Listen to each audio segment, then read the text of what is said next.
Welcome back to the JK Workshop and welcome to this buyer's guide for the T2 Bay.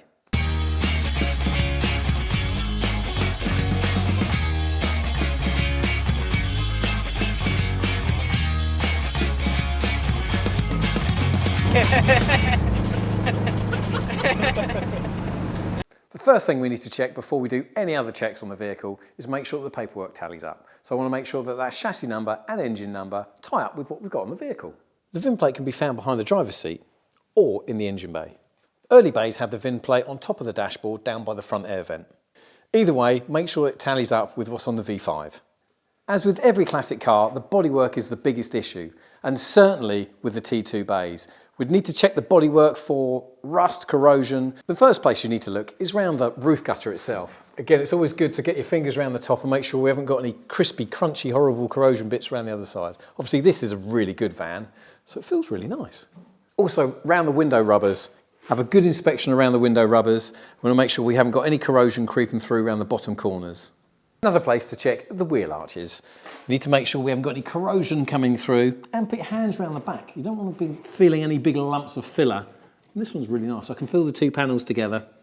So this has been replaced at some point, but really well done. Another thing to look at on the wheel arches are these beautiful original spot welds. Look at that. Even if they've been copied and done, that's done a really nice job. Next would be to check the doors, and around the doors, and the inside of where the doors close up to. So we need to check the door frame all the way around. It's a good idea to get down and have a look underneath. And down here, and make sure that we've got a lovely lip for our rubber seal to fit into. This area here is a real common place for corrosion. Again, we need to have a look at that and make sure we haven't got it full of filler. We've got a nice seam here, no explosion of corrosion anywhere. And again, get your fingers up round underneath. And then lastly, for the door area, make sure our A-pillar is in good condition. They commonly rot right at the very bottom here.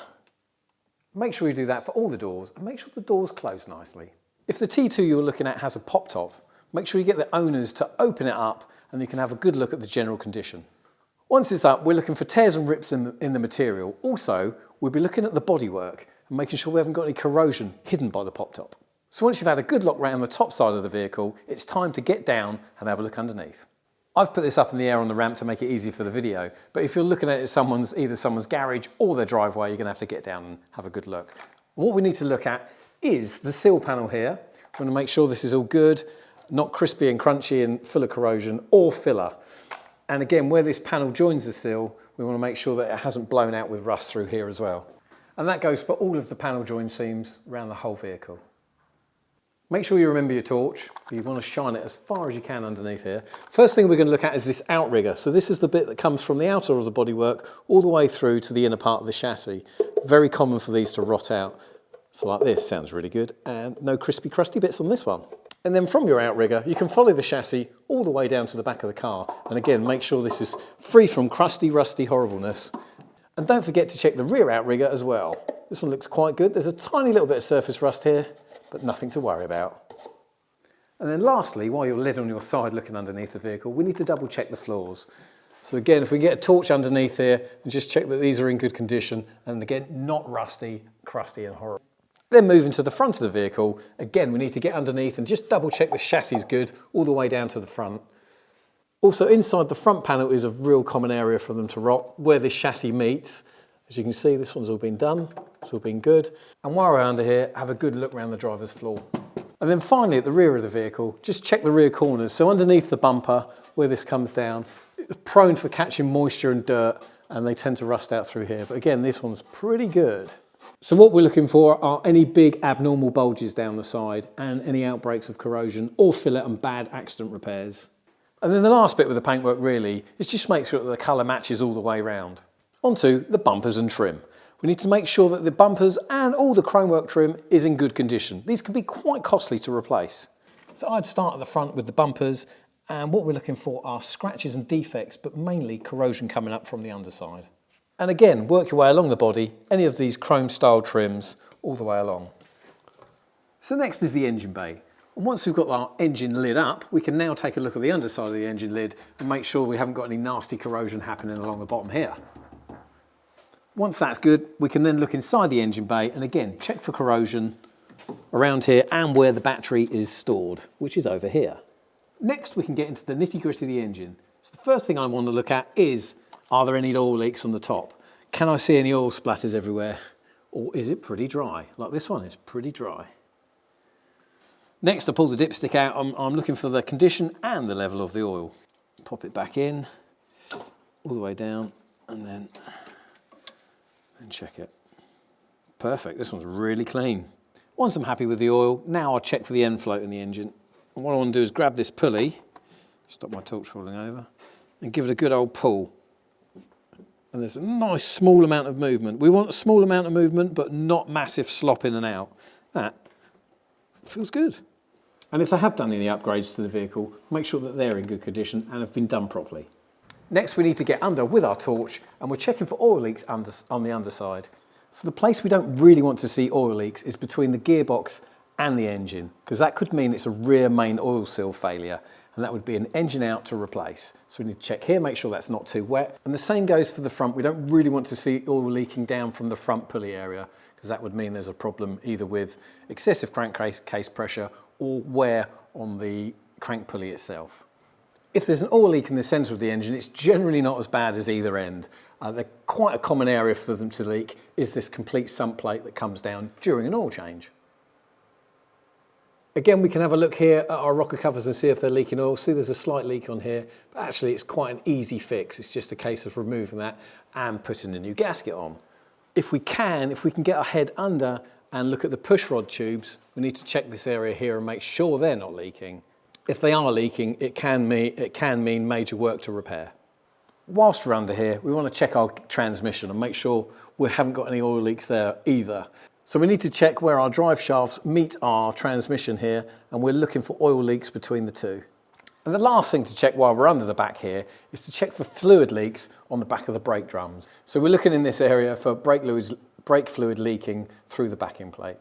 Whilst we're at ground level, the next thing we need to check are wheels, tyres, suspension and brake components. So we're going to start with tyres. We need to make sure that they're in good condition, not split, we've got good tread, and they're not perished and old. And the same with the wheels, make sure they're in good condition. Also remember, you can check the date of the tyres when they were manufactured. If you have a look here, this has got a 45 and a 13. That means these were produced in the 45th week of 2013.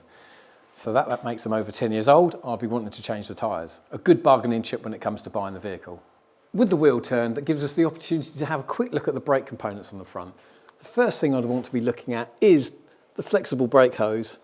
Make sure again that's not split and really old looking. That actually looks quite good. Also check the brake caliper. We want to make sure it's dry and not leaking brake fluid from underneath.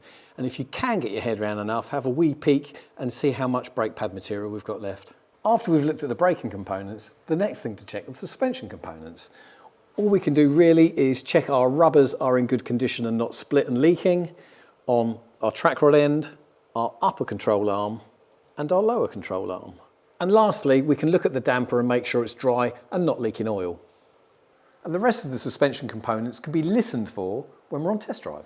Now it's time to check the interior out. You must remember that this obviously is a classic vehicle, so there will be signs of wear and tear. But we want to check that the seats are in good condition to start with, make sure that they're not completely split and falling apart, and then work our way around the dash, make sure that all our clocks are in position and that they're the correct ones for the vehicle. It's got all the correct levers, so it's got our correct indicator stalk and the correct wiper stalk. And it's got some additions here which are kind of nice. Also the overall condition inside is pretty good. Door cards. Door cards is a good indication of how the van has been looked after. They look really straight and good. That means they haven't been allowed to get too damp and go warpy and horrible. So that's a good sign. Also the door seals around the door itself look really good. So let's move into the back, check the back out. So when it comes to the rear of the interior of these camper vans, they do vary quite a lot. So it's a good idea to try and do your homework before you turn up to look at your van, such as this one. This is a Westphalia model, and everything in here has been in here since it was actually fitted. So these are all the original components. In here, I think we've got a cool storage. Here we've got our hob. So again, we need to make sure that this works and functions correctly. These also come with heaters, these vans. It's got a Propex heater under here, which is run off gas. So it's always a good idea to see if you can get them to fire that up to make sure that works, because they can be quite costly to replace. This van actually comes with a pop top, so it's a good idea to get the seller to pop it up so you can have a good look at the material and the condition of all of the components for the roof. Again, because these can be quite costly to repair. And the final thing is the test drive. But before we go, we just need to make sure that our headlamps work, our indicators work, and that the wipers function. And our last little electrical check before we set off would be the horn. Let's give it a little cheeky press. It's time to set off, but before we do, we just need to make sure that our brake pedal feels nice and firm and that we've got some brakes. And again, that the clutch feels good. So it doesn't feel like there's loads of free play and it feels like the right resistance. So that feels quite good. On startup, we need to make sure that our oil pressure light goes out and that our battery light goes out. Beautiful. And we've got plenty of fuel to do a road test. And during the test drive, we need to make sure that our gear change is nice and slick. So make sure that we can change gear nicely and that our clutch feels good. When applying the brakes, we definitely want to make sure that the vehicle stays straight and doesn't pull off to one side to the other. Again, make sure you've got plenty of room behind you and there aren't cars right behind you. And whilst we're driving, we're just feeling for that playing the steering. Because of the type of setup, there will be a small amount of play, but we don't want to be driving like we're in a movie and not going anywhere. So the other cool thing about this bus is it's got extra dials down here. We've got an oil pressure gauge and an oil temperature gauge, so it's good to keep an eye on those, not all the time, but during your drive. And keep listening out for engine noises and strange smells. Make sure we can't smell fuel inside the cab. Other than that, enjoy the drive. So that was our T2 buyer's guide. I hope you found it helpful. For more information, check out justkampers.com. On there, we've got a whole blog about buying these vans. Also, we've got a downloadable PDF that you can take with you.